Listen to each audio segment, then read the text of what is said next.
on a school night, as they say, to come with us and talk about disinformation. I think it's an incredibly critical topic.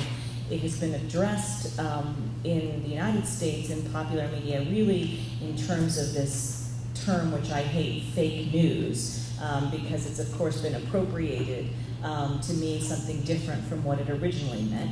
But I think it's really important that the French embassy has organized this discussion to talk about it beyond the question of what we think and what we believe, you know, what side we're on politically, but how it actually can affect the very core of democratic institutions. How as people lose trust in institutions, including the media, we lose trust in our political officials, we lose trust in our government in general, and how this can wear away at the fabric of democracy. And we've seen many efforts, not only with our own 2016 election efforts that the US intelligence agencies say were led by Russia to interfere with our election, but the French election, of course, there were attempts made which failed, and we'll talk tonight about why the 2016 election in the US, why it was possible to have interference by the Russians, and what the French did differently, and what we humble people in the US can learn from the French example and the German example and some others where government officials, state actors were more aware and more able to fend off these attacks. So I want to begin first by going through with our panelists, and you're incredibly lucky to have here, you know, these three to be able to give you the perspective.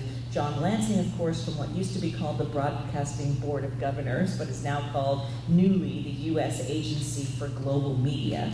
A lot of people think of this as a government agency, yes, but in fact, the media, the journalism product that you produce is done completely independently. It's not an arm of the government. It's not state media in the way that Pravda was state media in the Soviet Union. So it might be helpful to just explain a little bit first how you see disinformation. Tell us in the American context, your content, of course, which is created by VOA and many other you know, adjuncts of U.S. Agency for Global Media, is not broadcast in the United States, it's broadcast overseas. What do you say to those who say disinformation, misinformation? I mean, we're putting out propaganda too, which is of course what critics of VOA say. Yeah. Thank you, Indira, and thanks to the Embassy of France for hosting us here. It's an honor to be with such a great ally, and the allies we have on the stage. We don't do propaganda for a simple reason, because the #1 thing that we're exporting to the world is credibility.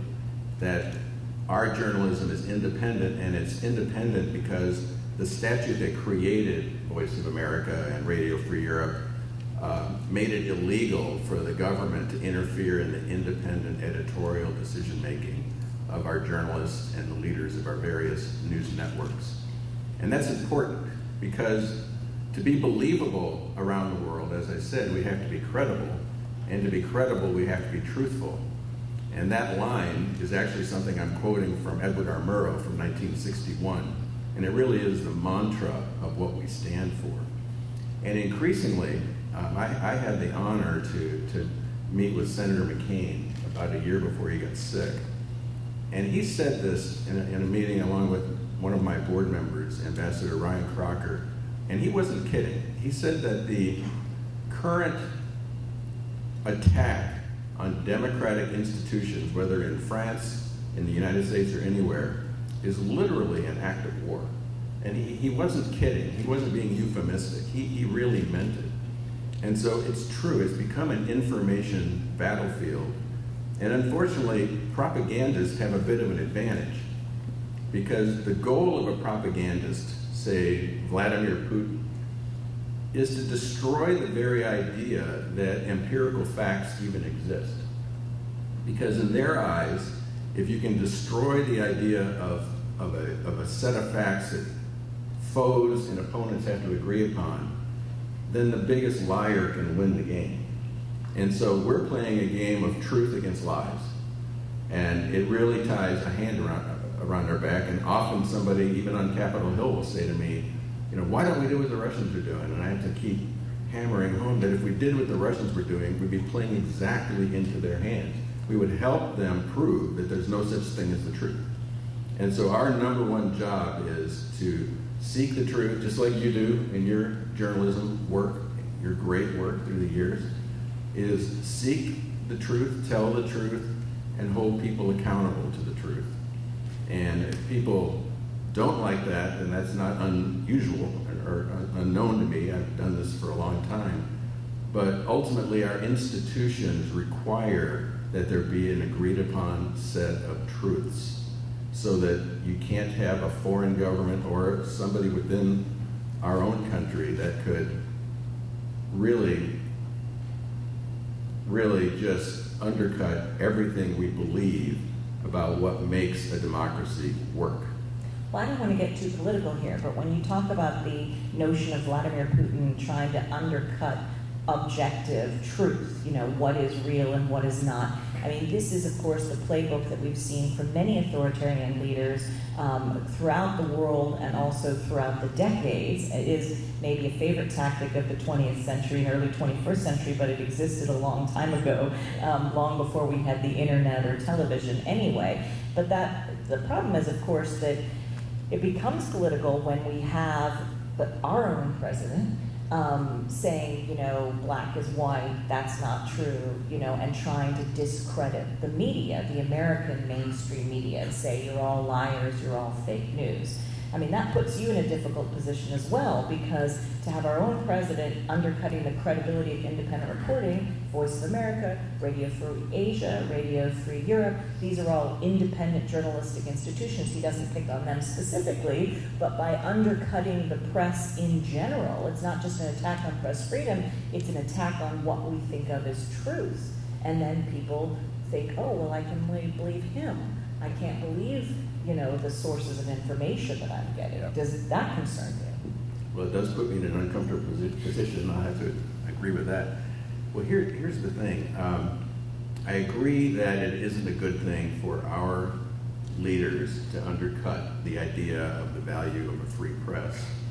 But at the same time, we're also reporting on it around the world. And so you're around the world, Voice of America, Radio Free Europe, we're reporting on our administration, and we're fact-checking our own administration in a way that doesn't happen in places that don't have a free press. And so, in a sort of an ironic twist, it gives us a way to give a stark example of why democracies are different, because they still, even when the leader of the democracy is criticizing the press, we still report about that and we fact-check what's being said, and then we broadcast that to the world.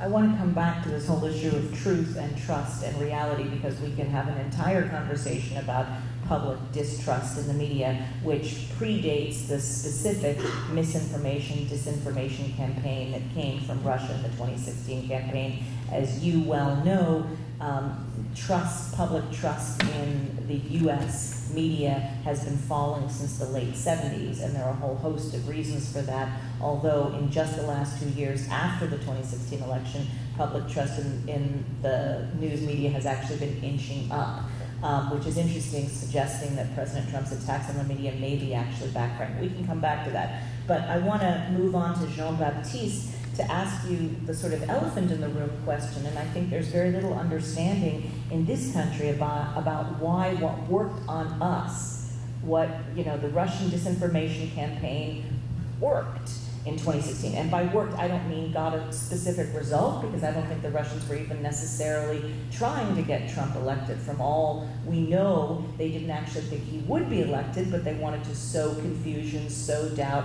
discredit Hillary Clinton so there would be a cloud above her, etc. I think they were quite surprised that Donald Trump won. Why is it that attempts to sow influence in the French election, specifically with the hacked emails of Emmanuel Macron, failed in France? Yeah, it's a good question. I think we should get back on what happened first in the 2017 French election.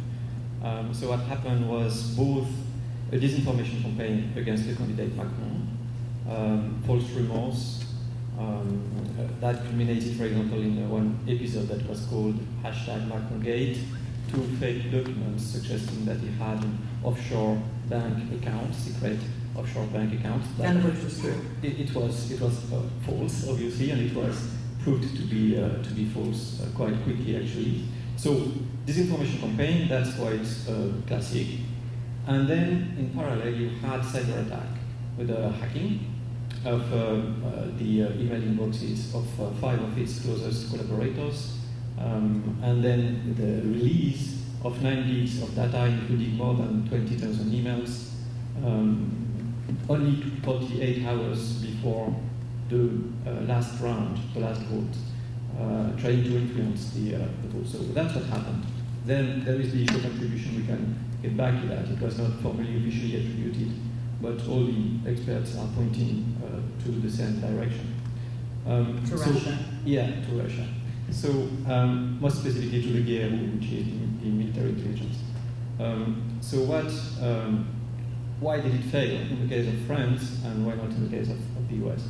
So in the report that we just released, we studied this case, and we find that it's a combination of 4 factors. One is structural reasons. There are structural reasons. Then luck, then good preparation, then good reaction.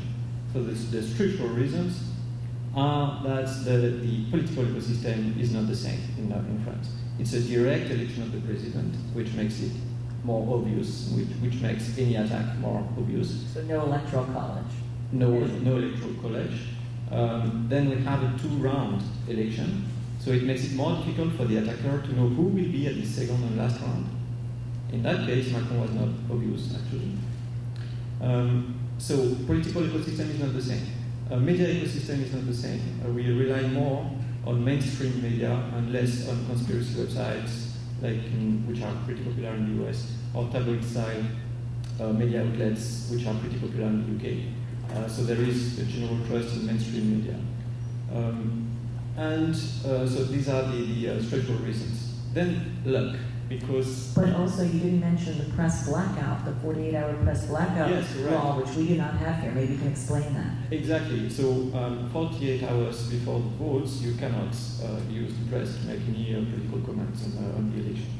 So the candidates cannot communicate anymore, and the press cannot try to influence the voters in any way 48 hours before. But that obviously does not apply or incorrectly apply to the digital platforms, and that's another issue that we should discuss. But it begs the question of why those emails, which were clearly meant to damage Macron, were released just before. If they had released them a week earlier, is it possible that it would have influenced the election? Because of when they released them, the press didn't report on them. Plus, Macron's campaign had intentionally seeded in there fake emails. So when they were released, they were able to say, well, we knew that we were going to get hacked, so we put a bunch of fake emails in there, and the press kind of said, okay. Whereas in the United States, I don't think the press would have said okay to that. Yeah, you're right.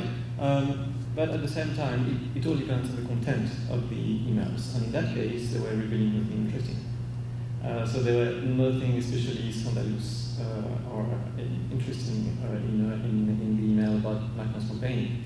It was pretty normal stuff about normal political campaign. There was nothing illegal that was found in the emails. So the content of the email was not really interesting. I guess the intent was just to hack and release this email to sow doubt. Maybe not about the content, but about potential stuff that we could find theoretically, but we don't have to check because we have only 48 hours and we don't have time for that. So they just probably presumed that releasing would be enough, even though the content was not interesting, and that was a mistake. It's why I'm saying luck, because they were kind of amateurish in their attack. Then good preparation, and we benefited from the fact that we got hit after the US, and after the UK, and after the Dutch referendum, and after Germany. So we learned from all the previous cases. We benefited from intelligence sometimes. So there are all kinds of reasons why we were prepared or better prepared. Also in the case of the US, the Obama administration did not intervene because it did not want to appear advantaging one side. against the other, in that case Clinton, and also because they believed it was not possible to lose the election. They did not believe in the possibility that Trump could win. Where in France, we were not in the same configuration at all, and we have an independent administration that is both actually two, that is one the Electoral Commission and the other the ANSI, which is the Cybersecurity Agency. And they can intervene in that case without appearing advantaging one side and not the other. So the configuration is not the same. And then they reacted well when it happened by making it public that they were attacked. And even, as you mentioned, reacting, as soon as they knew they were going to be attacked, they faked some of these emails. So it's pretty audacious. It's very audacious. It's very audacious. It's like beat the hackers at their own game. It's when you know you're going to be hacked and your emails are going to be released, not only you don't write anything interesting in the emails, but write fake emails, ridiculous stuff. Then if you do that, at the end, what's released are three things. Authentic emails, emails forged by the attackers because they did so, and emails forged by the victims. And then it's such a mess that the public don't give any credibility to the entire leak, and they're not able to distinguish. But that's the French public versus the American public. There are plenty of people in the American public who would have given credibility to the faked emails because they would have been convinced by whatever Reddit thread they were on that those emails were right. I mean, just in the past 48 hours, we've seen all sorts of new conspiracies crop up. People who said that Michael Avenatti had been duped by 4chan, who said that's completely not true. There was a real person, as it turned out. He wasn't duped by 4chan, but there are a lot of people who believe a lot of conspiracies here. And maybe we need some sociologists up on the stage to explain to us the difference between the American psyche and the French one. But it's also true that journalism learned something from the US example in 2016, and from what we didn't know at the time was also influence on the Brexit election as well, very much so. But what we learned was, wait a second, fact-checking is really important.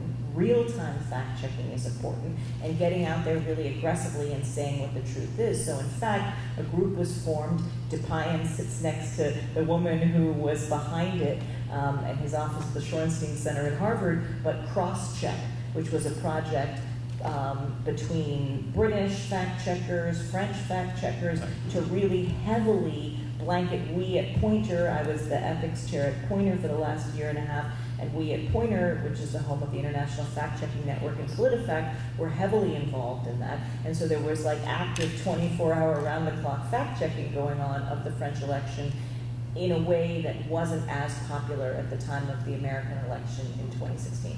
Depayan, you have a unique and interesting perspective to bring, which is that you were actually in the industry. You worked for a large platform company, and you can tell us about that and why is it challenging for platform companies to control disinformation and misinformation. And I ask you that because certainly at Poynter, my view was how, now that you see what has happened, and again, this is not at all about the result of the 2016 election, it's simply about the fact that there was interference.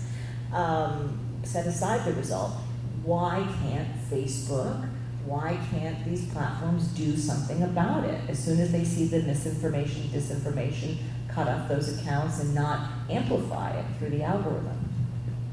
Well, I think it's, first of all, let me just say it's an honor to be here, and I'm happy to be here and talk about these issues. This is a tremendously important issue that cuts to the heart of American and French democracy. I think that it's a tremendously challenging problem for companies like Facebook, and Facebook's not alone. Facebook, Google, Twitter are kind of in the same boat in the sense that they're large two-sided platforms where information is shared by the crowd and the crowd can consume it.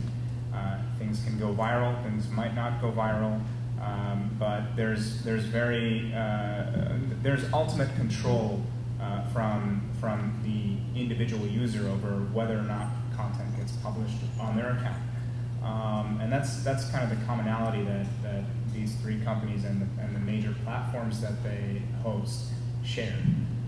So I think that the main problem for them, from a technical perspective, is the scale. Facebook has almost 2.5 billion users. Messenger, the popular internet. It's bigger than any country, if we think about it in that way. Oh, yeah. Yeah, absolutely. Bigger than the two biggest countries in the world, you could say.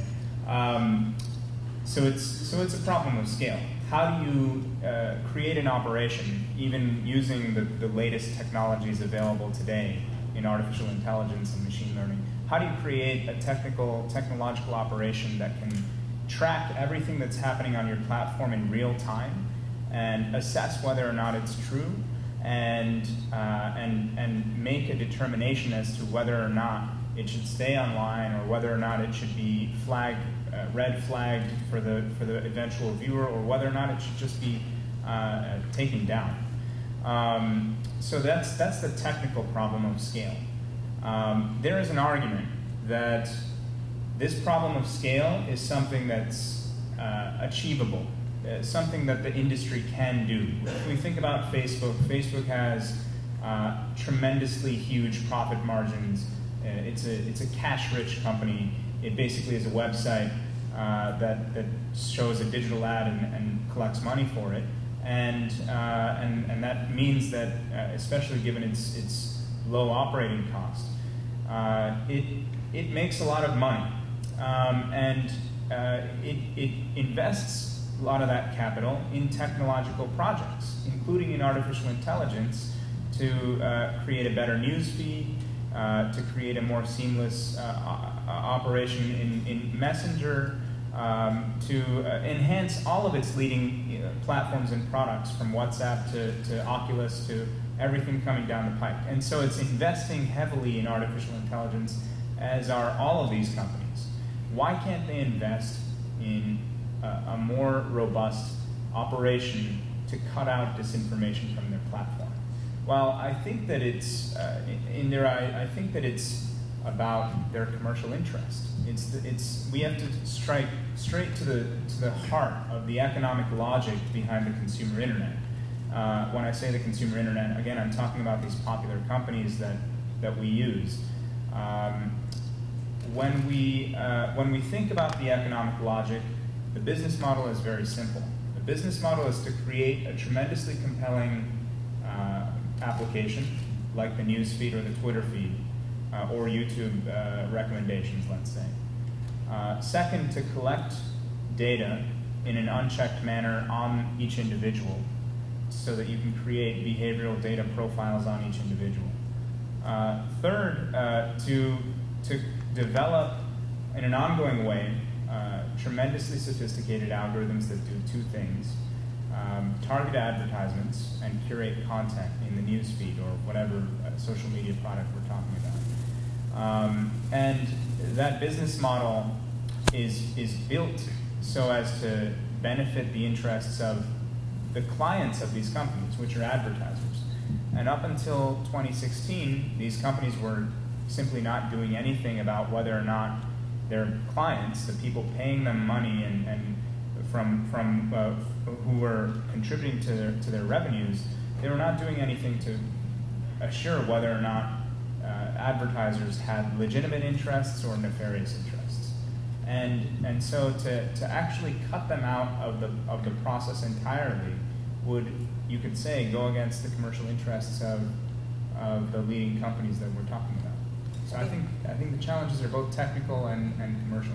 I think you're exactly right, and I think the commercial ones became very clear when journalists and fact checkers were asking Facebook in particular to give us access to their API for us to understand how fake news, and I mean that in the original sense, meaning false information, hoax stories that aren't true, how that information spread, and they were very unwilling to do it, and I think it's because they give that up, they give up their secret sauce. And their effort, of course, is to keep people engaged on their platform as long as possible, to be collecting that data, to be bombarding them with ads, etc.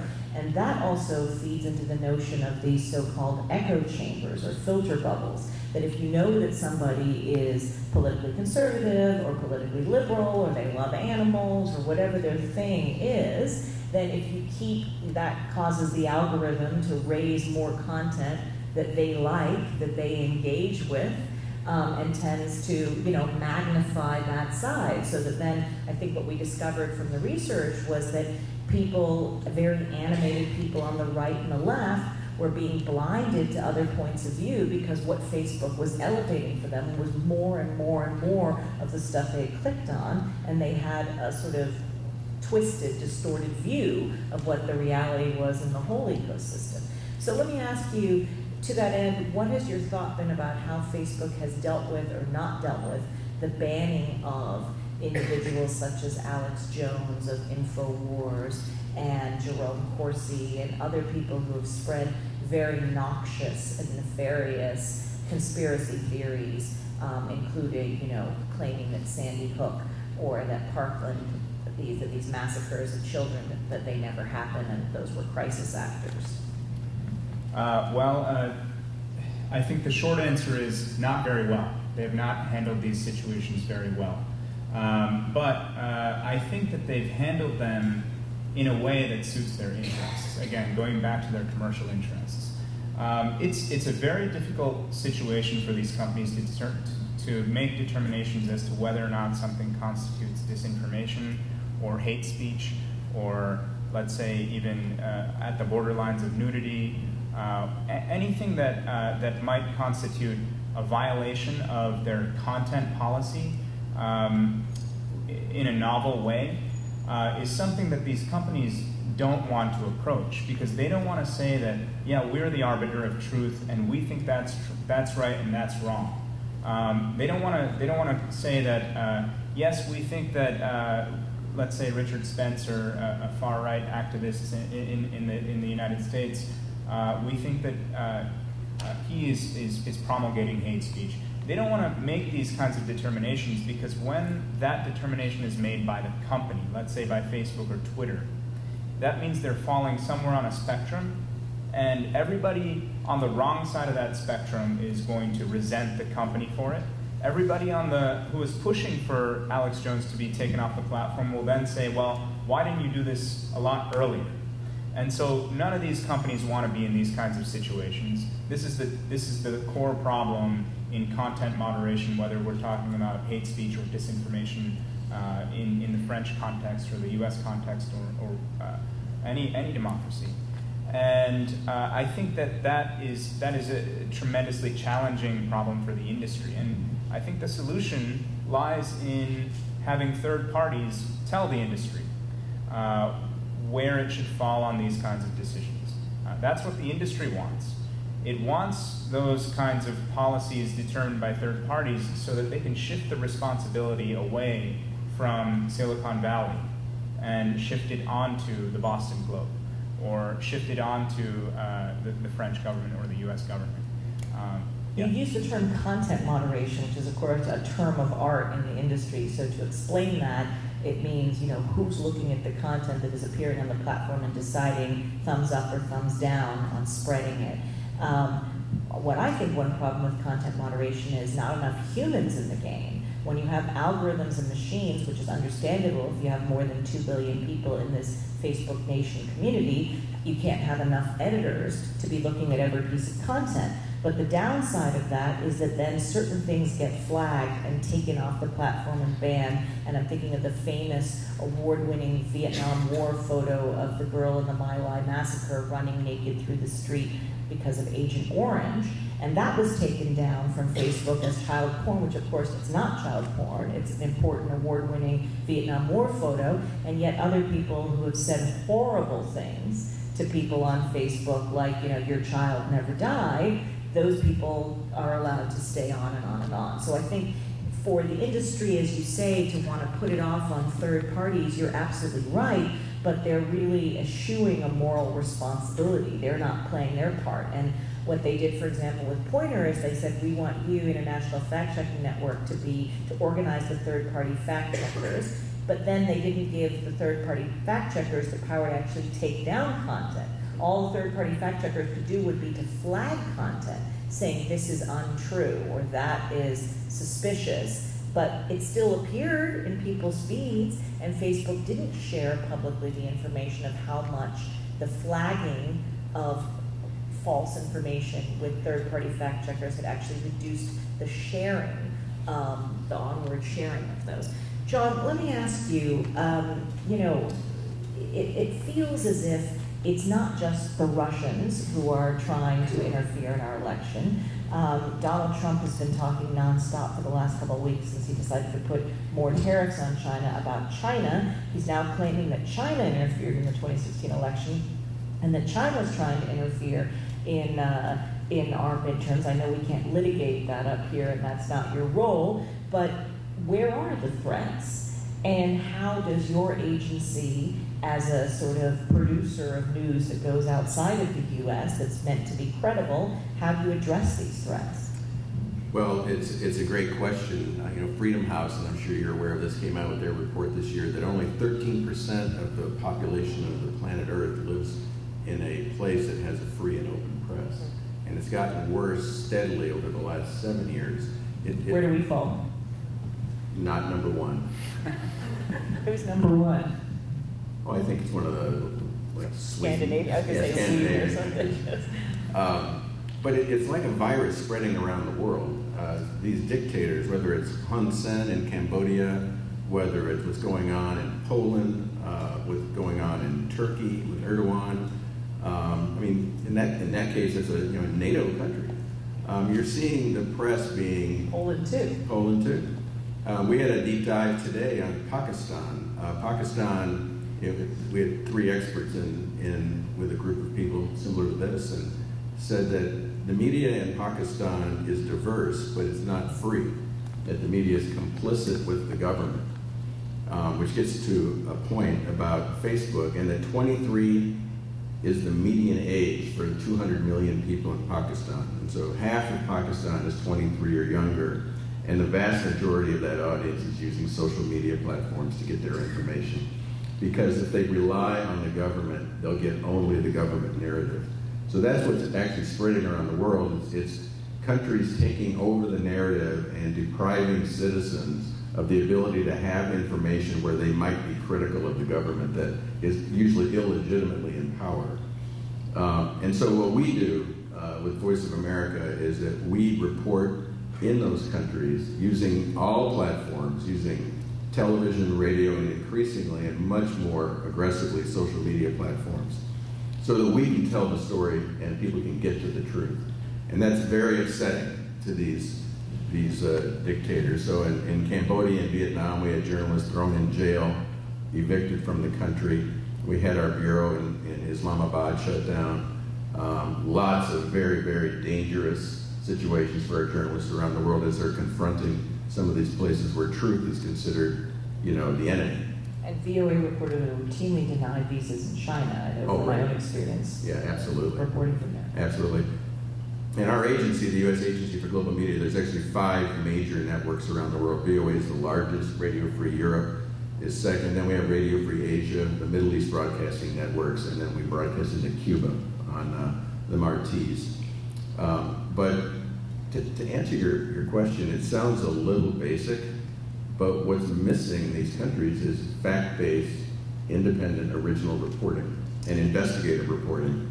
And then we're also getting into the fact-checking genre as well. We have an English and a Russian language fact-checking site that's up and running. It's grown 500% this year in terms of usage, both the Russian language and the English fact-checking. So we're not just doing long-form investigative stories and reporting on the day's news. Now we're doing, in real time, like you were doing with the Pointer, fact-checking the Kremlin. When the Kremlin comes out and says, those little green soldiers in eastern Ukraine, they're not Russians, but we have video taken from a citizen journalist that proved they were Russians, and it went out directly onto the social media platform that's in Russia, in Russian, and 2 million people viewed a video that proved that they were Russian soldiers on the eastern Ukraine border. Use the word proof, and I want all of us to address that question, because you and I can say that video proves it, but it's because you and I trust Elliot Higgins or Bellingcat and the people who are these citizen journalists who have used powerful satellite technology to crowdsource and amass real-time data. We trust their reporting, but not everybody does, and we now have this whole AI, artificial intelligence, deep fakes, all sorts of ways that you can, some of you may have seen it, you can Google it, it's not even new, it's a few years old, some video that was made of George Bush and Vladimir Putin saying, and the maker of this deep fake just said words and it made them look like they were saying it. So there's a lot of stuff out there that people can cast doubt on. They can say, well, that doesn't prove anything to me because I don't trust the source. Well, what you're raising now, and I'm glad that we brought up AI and machine learning, because it, like anything, like a gun on a table, it can be a weapon for defense or a weapon for terrorists. The same is true with AI, and to your point, machine learning, where the next 2.0 level of propaganda will be just what you're saying, that there may be somebody you're conversing with on a social media platform that really doesn't even exist. They're a made-up individual that understands all of your interests and We see that to a lesser degree with bots on Twitter, yeah, exactly, who target journalists. I shouldn't say who, I should say that, because they're not real humans. But I have had certain columns go up that were then attacked by bots. And when I try to engage and answer the question, and then it comes back with another thing, someone else jumped into my Twitter feed and said, "This is a bot, Indira." Just ignore it. But they make the bot seem very human. Yeah. But I mean, how do you address that question of what is credible when not everybody agrees on a standard of proof? And things could be deep fakes. Well, first of all, we check the credibility. We just don't hope for the best. So currently, 85% of our audiences around the world find our information credible. So part of that goes back to that it's verifiable, that there are facts that can be proven on some level, setting aside the danger of AI, where facts will be easier to mask in the future. That's a real danger. So part of it is that, and it goes back to the original question is, why aren't we doing propaganda? Because that credibility is the thing that is only going to support us in the end. And then as we look at investments with our partners around the world, so we're part of an organization called the DG7, and that means we're allied with the 6 other major democracies and their government supported media. France Media Monde, for example, we work with. And we meet with them twice a year, and we talk about how can we be a force multiplier for one another? How can we support each other in really difficult places around the world? We work on internet freedom. We help bring internet circumvention technology and tools to bear in important places like Iran. When the Iran riots broke out in early January last year, we saw our ability to get people a platform like Telegram so they could get around and circumvent around the government's ability to keep them away from the truth. And here's a really interesting thing that we've learned recently, and that is just showing audiences in repressed societies live content is something that is very novel for them, because content is rarely live in places like Russia and Iran and China. It's heavily edited, or it's just not even there. So the protests, for instance, around the Russian elections in Moscow were not covered in the media, but we were able, using social media platforms, to show them, not just cover them, but show them happening live. Same with the Iranian protests in January. You're referring back to 2011 in Russia, those protests? Because those were, of course, what some people say got Hillary Clinton in trouble with Putin. Yeah. That she was, on a trip. I was actually on a trip with her, covering that trip, and she made comments about the protests. And ever since then, he's carried a major grudge. Yeah. So, but just to wrap up that point, so credibility is really something you gain when you're able to bring an audience something that they know is unedited and it's actually happening, and then they notice that it's not being run in their state media, and it helps build your credibility. Jean-Baptiste, we're talking a lot about interference around elections, but that's not the only form of disinformation that we see out there. Tell us what other forms you've studied of disinformation, and where else is it corrosive and a threat to democracy, even when it's not specifically around elections? But if I may, just a small remark on the deepfakes. What worries me more than a completely new and fake speech, which is kind of easy to deny, like I never pronounced this speech, is a modified speech. Is you take a real speech, you cut only one small piece, you change only one small slice of that speech, you modify one word, or what you can do is 20 versions of the same speech and release all the 20 versions on the internet, and then it's really difficult to retrieve which one is the original one. And the effect on the population is just that they don't believe in what you're releasing anymore. So deepfakes are really worrying for a lot of reasons. It's true that we focus on the elections, but the problem with focusing on the election is that we focus only on one kind of influence operations that we're seeing, which are short-term operations. I'm not saying that elections don't have long-term consequences, but it's a short-term operation in the sense that it's an event. It's an event, right? Others of the same category are, for example, crash, MH17, it's an event. Assassination attempt, Skripal, or assassination successful. Other cases. An accident, natural catastrophe, these are short-term manipulations that we see, and these are the ones that get the most coverage and analysis from all the debunking websites, and it's perfectly fine. But aside from this, we have long-term influence operations, and these ones are trying to shape the minds and to shape and modify the political landscapes of countries by supporting not a political party during an election, but supporting their electoral base every day, not once every 4 or 5 years, every day. So tell us how that's happening in the U.S. Give us some local examples here. Or in the U.S., I don't know. Or in France. I know I'm not an expert on the U.S., but what you see in the US or what you see in Europe, what we've seen in Northern Europe, for example, in Sweden, is always the same thing, is manipulating very socially divisive issues by, for example, pitting communities against each other. The Russians, or against immigrants. Or against immigrants, but you can even support both sides of the debate, and that's what they do. Russians today, they are much more ideologically flexible than the Soviets. They don't care about consistency or being consistent in life. It's why it's really different from propaganda. It's not propaganda. Propaganda is like an alternative version of the world. It's not an alternative version of the world that they want to push. It's a negative attitude that is just going to try to divide and weaken. And if you want to divide and weaken, what you need to do is to pit communities against each other. So sowing chaos. Basically, the idea is sowing chaos, and it doesn't necessarily mean supporting one or the other. No, this is interesting because we've seen this also, certainly in the U.S. sphere, we've seen fake information, disinformation coming in both to the left political sphere and to the right.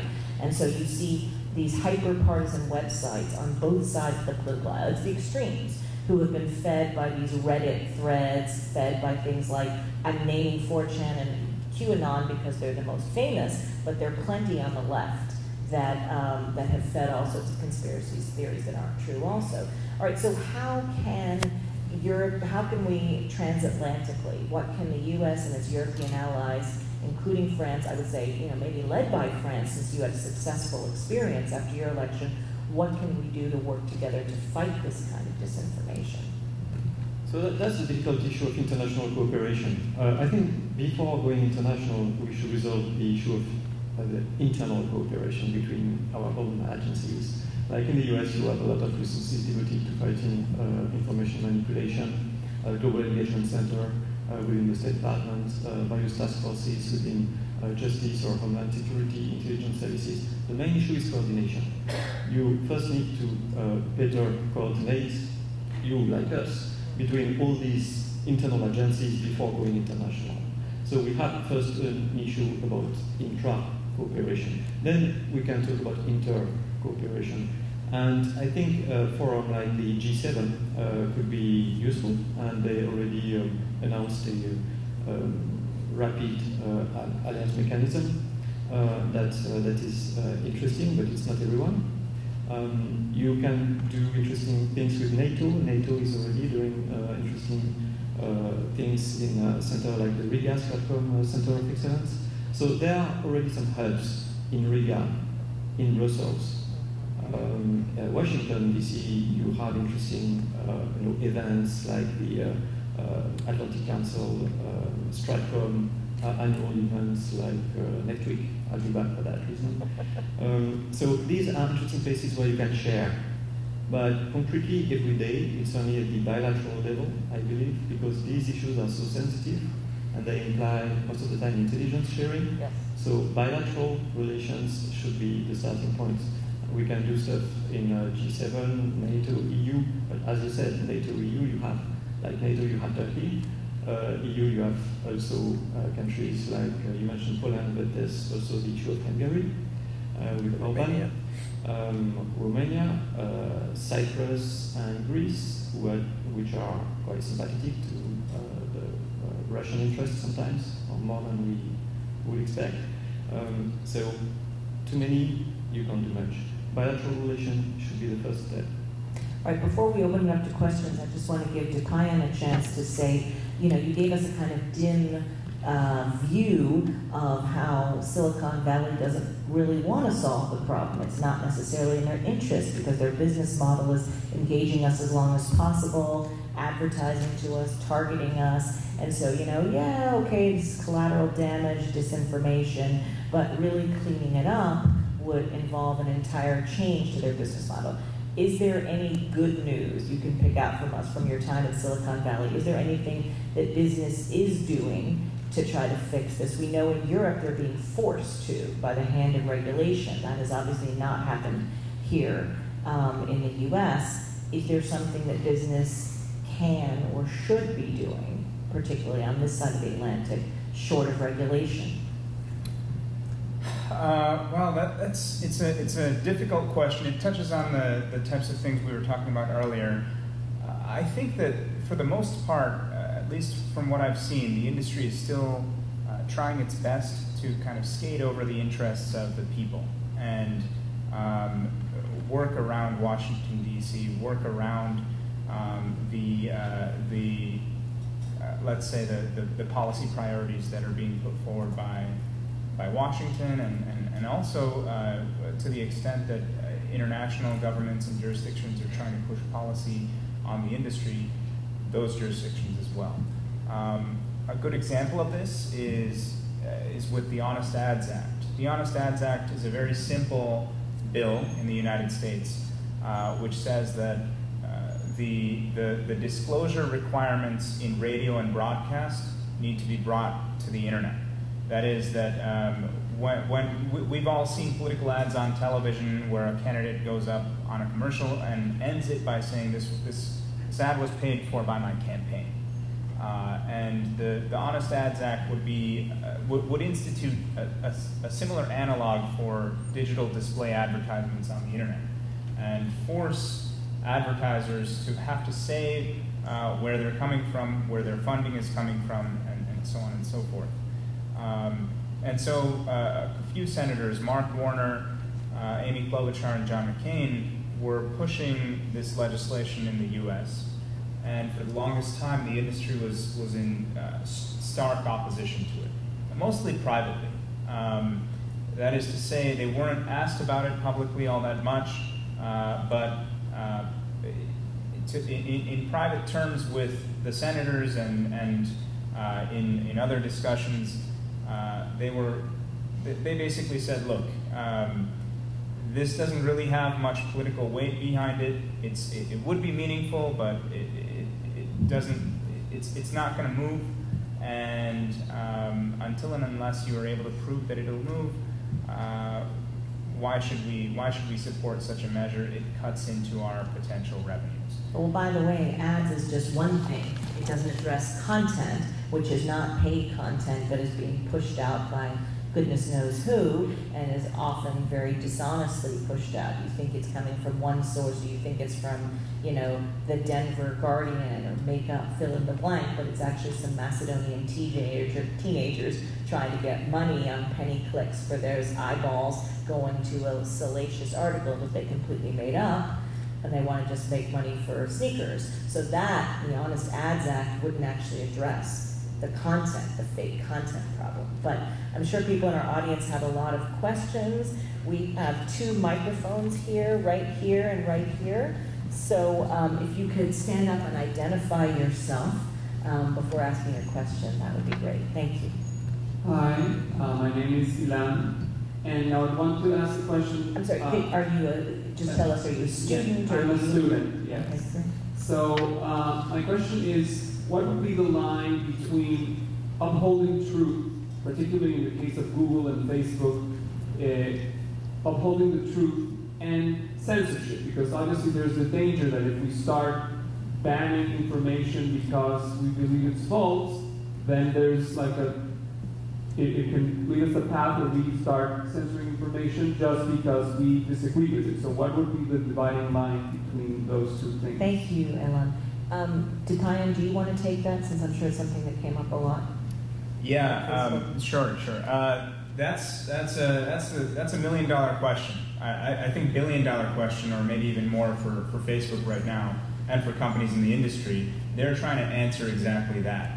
Where do we set this line? Because if it's us setting it somewhere in the political spectrum, then again, one side is going to hate us for it. The other side is going to say, why didn't you get here earlier? I think if we're talking about disinformation, we have to, as John was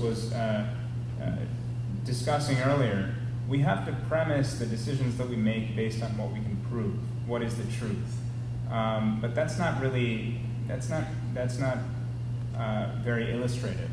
I think it's just a very difficult question, and it's something that that these companies are definitely trying to address right now.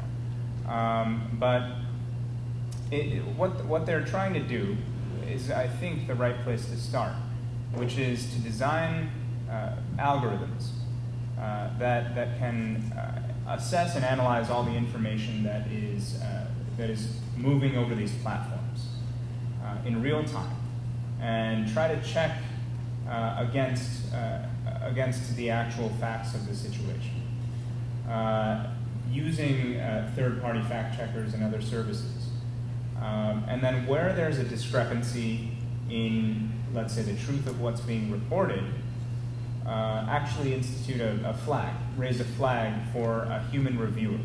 The human reviewer, and these companies are hiring tens of thousands of people to do this job, the human reviewer would then check it and check whether or not this passes a certain barrier. And if it does, then decide to take it down. The question you're asking is, where is that barrier? I think we have to premise it really in what's the provable truth. Thanks. Do we have a question on this side? Yes. Hi, I'm Anthony Price. I'm a student at the Calvin University of America. I think your mic is not working. Oh.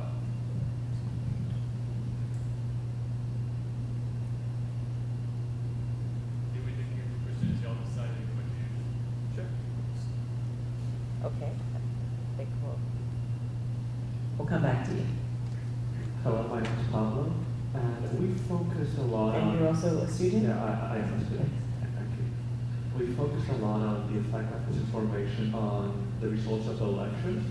But what do we do when this goes beyond just elections, when, like, any Antoine is actually making a situation of genocide worse? Like, would the approach be similar, or do we have to be more aggressive, more immediate when people are actually being murdered? Good question. I mean, we've seen a lot of false information spread on social media that has incited violence against minority groups. We've seen it in India between Muslims and Hindus. We've seen it in Myanmar over the Rohingya. I mean, that must be something that VOA Radio Free Asia and others are working very hard to tamp that down, that kind of misinformation? It's a great question. Let's start with the Rohingya situation, where they're a Muslim minority in Myanmar and Burma for centuries, and really just made up stories were being put out there that were putting them increasingly in a negative light, to the point that violence has erupted and villages were being burned down. And it's not the first time. This isn't modern times. This is what happened to the Jews in Germany. Well, not to mention the Salem witch trials. Right, the Salem witch trials. I mean, it's a tried and true way to persecute minorities, and often it gets out of hand like this. What we're trying to do, we're Amanda Bennett, who's the director of the Voice of America and a 2-time Pulitzer-winning editor, and who I'm very proud to work with. She came up with a really novel approach. She's created something she's calling refugee radio. And so we're installing small FM radio transmitters in refugee camps in some of the worst, most difficult places in the world, like Rohingya and in Kenya and in Yemen. Somalia, she told me Somalia, also. Yeah. And so it allows us to get content into those refugee camps and hopefully tamp down the disinformation with a flood of truthful information that we can provide. That doesn't necessarily help us tamp down the majority in those countries and the persecution coming from the majority, but it certainly allows us to report both in those, which we do with Radio Free Asia and Voice of America throughout Burma, but also now we're in those camps and also reporting directly to refugees. Well, Amanda actually told me about this idea, which is a fantastic idea, but told me that Congress has not approved the budget for it yet. Oh, we'll get there. But, okay, we haven't gotten the budget for it yet. Yeah, well, nobody has it in yet because we're at an impasse, but I'm fully confident. We had a great meeting with the appropriators and they really like this idea. So it'll get funded. Yes, please, Jean-Baptiste. Just two fingers on that. I just wanted to mention that sometimes the governments of these countries, so you mentioned Burma, but India, Sri Lanka, Indonesia, have the same kind of issues. They have more radical solutions, which is to just cut access to some of the digital platforms for a certain time. In May and June in India, in 2 months, they got 15 persons lynched, killed in separate incidents. And so the Indian government decided to suspend access to WhatsApp, which was the main digital platform used to spread these false rumors about this guy is a child rapist or any rumors. Or this guy ate cow. Right. Yeah, right. So that's more radical, but only temporary solution. And they just named a woman yesterday to the post of content moderator for WhatsApp India. And a lot of people were commenting on the Twitter sphere, that's a tough job. That's not a job. Okay, can we get the microphone over to this gentleman here who wanted to ask a question before, and then we'll come to you next. Yes, hi, I'm Anthony. I'm a student at the Catholic University of America. And I was identifying with something that was brought up earlier when it came to narrative control, or making sure that the true narrative came out, and that is of provable truth. It reminded me of something that happened in the United States with the Ludlow Massacre, where which massacre? Ludlow Massacre happened 1800s-ish, where multiple workers went on strike, and then there was a massive outcry for what was true. The company that was behind it had to more or less bend facts to say that it was a struggle for freedom and of industry that was happening in Colorado, as opposed to the fact that they just killed 16 workers who were striking. So my question stemming from this is that lives for American corporations would not be on the line in the same way. But however, when it comes to controlling narrative and proving truth, how do we get corporations who, it may not be in their commercial interest to initially start investigating it, how do we make them care and act in a way that would help the cause for finding provable truth? Well, this was partly what Dupayan was talking about before, that there's a commercial disincentive if the only question is to maximize engagement time and the ability to target all of us as advertising, as people for advertising. So I don't think there is a solution to that at the moment. This is what it seems like the Europeans are trying to do with regulation. Jean-Baptiste, maybe you could tell us a little bit about what the Europeans are trying to do with regulating Google and Facebook and all the platforms, and whether you think it will be successful. Honestly, I can't really talk about that because I'm not really competent on this specific issue of digital platforms, but from what I understand, we are having an even harder time than you in this relationship between states and digital platforms. It's very difficult to convince them to do something more substantial. That's what they're already doing and what they've already been doing for some months and even some years. So maybe naming and shaming would be efficient. We need to find ways to pressure them more. But at the same time, do we really want to weaken them if they're too weak? Even though you can say Facebook is too big to be really weakened, but what are the alternatives? And maybe the alternatives are not from the West. Maybe if we use naming and shaming too much, Chinese companies, that would benefit to Chinese companies, for example, in the long term. So we need to find the right balance. Yeah. All right, there's a lady here with a question. Hi, my name is Contessa Bourbon. I write for the London Times. Thank you for this informative forum. I'd like to ask the panelists, do you think it is unconstitutional for government officials to block comments of people in social media like Facebook or Twitter? What is your view? Are you talking about a specific thing that's happening in the Philippines? Happening here in the US. They are blocking the government is blocking? Government officials blocking some comments from social media, and there's a case being tried in DMV area. I know of the case where government officials are preventing citizens from following them. For example, following them on social media, and that has been seen as an attack on our First Amendment freedoms, that if we can't engage with officials, but which officials are blocking comments? I'm not aware of that. Maybe just tell us briefly what you're talking about. I'm not exactly familiar about it, but there's a case in this area filed, and it is to rule if it's unconstitutional to block people from, because there's a software that you can block comments. Yeah, I think you're talking about blocking people from following you. There is that case going on. That there's the whole, it was filed by, wasn't it the Jafar's group at Columbia University, the First Amendment Knight Center? I think they filed a case saying that it's unconstitutional for government officials like President Trump to block. He was blocking people who he didn't like, who were making comments. I think that's what you're talking about. By blocking, then you prevent somebody from Then you prevent them from, well, you prevent them from hearing you also. Well, yeah, if maybe they're that's blocked. the point she's making. Yeah, then that government, then that citizen can't hear what the government official is saying on Twitter because they've been blocked, and also can't be heard. Yeah, sure. I was just going to respond quickly. This is Jamil Jaffer, who leads the Knight Foundation at Columbia. Yeah, I think that it's an open question as to where people should stand on that question. But I think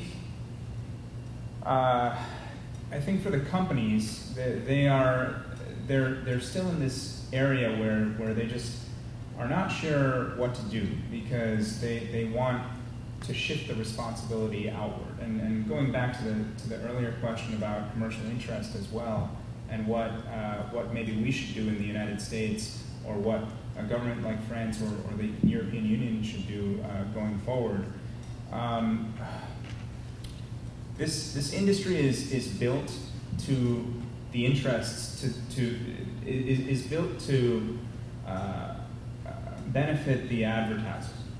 In other words, there's an absolute if a disinformation operator comes onto a platform as an advertiser or somebody who is trying to push content, that is the type of organization that social media companies like Facebook are trying to host. And you could say in certain ways that the interests of Facebook and the interests of the disinformation operator are absolutely one and the same, aligned, you could say. And that goes for any of these companies, whether it's YouTube or Twitter. What do you do in this situation where their interests are aligned and it's not necessarily in their interest to work in the public interest?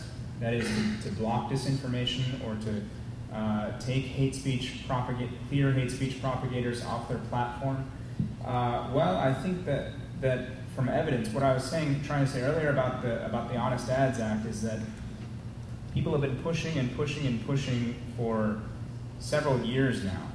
And not until Cambridge Analytica happened did the industry come and say, okay, we'll support it. But even now they're saying that, privately they're saying that they're lobbying against it essentially.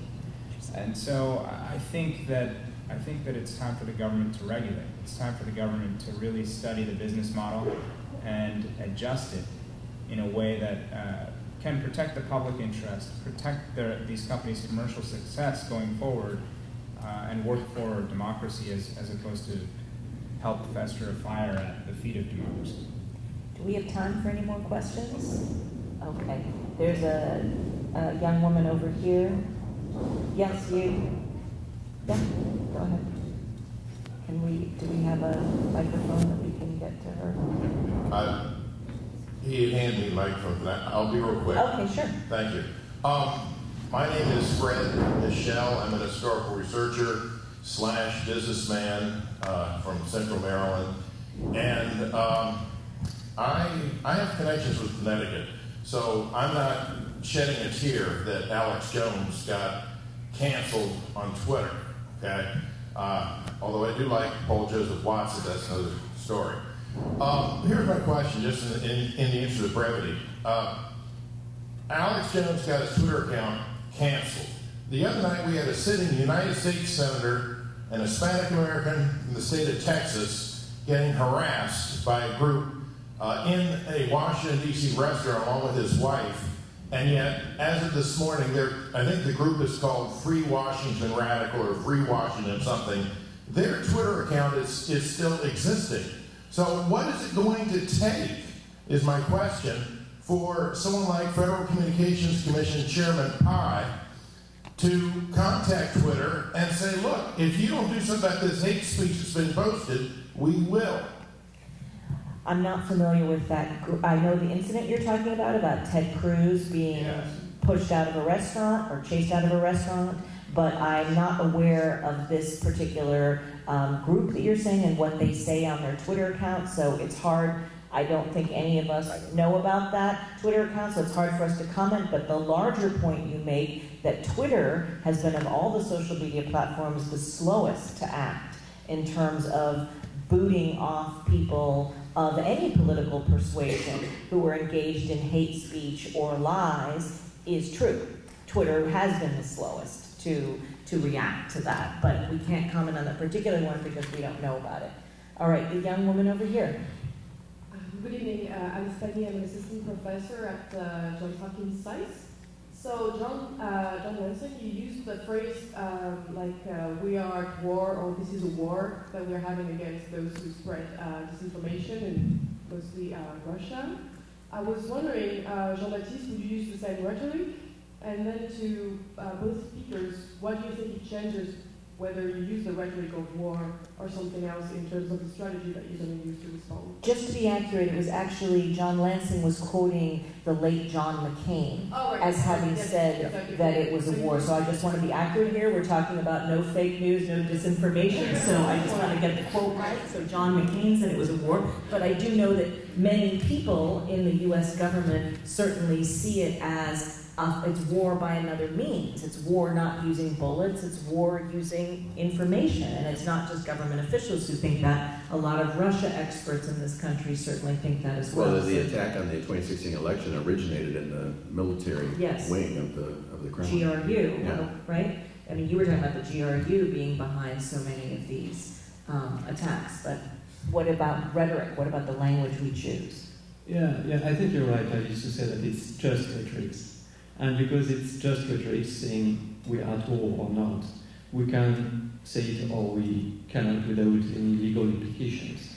Therefore, if it can be a political act to say we're at war against terrorism, against jihadists in the Sahel, in the Middle East, we won't say we're at war with Russia. We can say we are at war because this kind of action is a declaration of war, but it's just a manner of speaking. It does not have any legal implications because war is a word that you don't find in legal language. We talk about armed conflict, international armed conflict, or non-international conflict. And this is not an international armed conflict, in my opinion, or a non-international armed conflict, most obviously, because it does not reach the threshold of violence and organization, and also we cannot prove command and control because the attribution is never sure at 100%. And that's maybe a difference between France and the US. When the US are officially blaming Russia, France did not officially. With a high degree of certainty, whereas the official intelligence agency language, intelligence community language, high degree of certainty. Yeah. 16 agencies. Yeah. Yes, so we did not do that in France. So that's the issue of attribution. And if you do not attribute, you cannot say you're at war, or you're at war with an unknown enemy. So I would not say we're at war, or I would use it only in a speech as rhetorical, just to try to motivate the troops. But it's political speech, it's political communication. It has no legal implications. One last thing is that on the Russian side, they are talking about information warfare. They have the wording information warfare in their doctrine, and they see cyber operations as only a part of information warfare. So they have documents about information warfare. It's in the glossary of the Joint Army Chief of Staff. So they are using this rhetoric. It would be a reason why we should or we could use the same rhetoric only by symmetry, saying if they consider that this is an act of war, we are not saying that it's our decision, but we are just describing the fact that from their point of view, it is an act of war. So it's a reason to use it maybe, but personally, I would not say it's an act of war. It's an act of hostility, it's an act of conflictuality, but war, I think, is too strong or too vague. All right, I'm just going to ask Zapayan and I'm going to ask each person to just wrap up, give us your last takeaway. If there's one takeaway that you want everyone to get from talking about the threat of disinformation to democracy, what's your one takeaway? Yeah, I think that disinformation is going to come forward and continue to be a problem. In fact, I don't think disinformation is going away. There are two sides to this. There's the infrastructure supporting disinformation, and there are the people that are pushing disinformation. The only power that we have right now is over that infrastructure. And until and unless we break the economic logic that's behind that infrastructure, that's at the heart of the internet, until and unless we make changes through regulatory policy that can address the uninhibited collection of data and the use of that data to push through money messaging that can really cut at the heart of our democratic institutions, we're not going to be getting anywhere on this problem. Jean-Baptiste. Just if you want to know more information manipulation, you can find this report that we just released online on the French website of the MFA and MOD, Ministry of Foreign Affairs, Ministry of Defense. So it's 200-page long. I have no time, obviously, to tell you about the contents, but we have 50 concrete recommendations, so you'll find it online. It's called, and give us the full title. And it's the website Information Manipulation, a Challenge for Our Democracy, because we use the word information manipulation. We defend that terminology inside. We don't like fake news for the same reasons that you said at the beginning. We should ban the word. All right. Good. Although I'm not into word banning, so please don't take that the wrong way. That was a joke.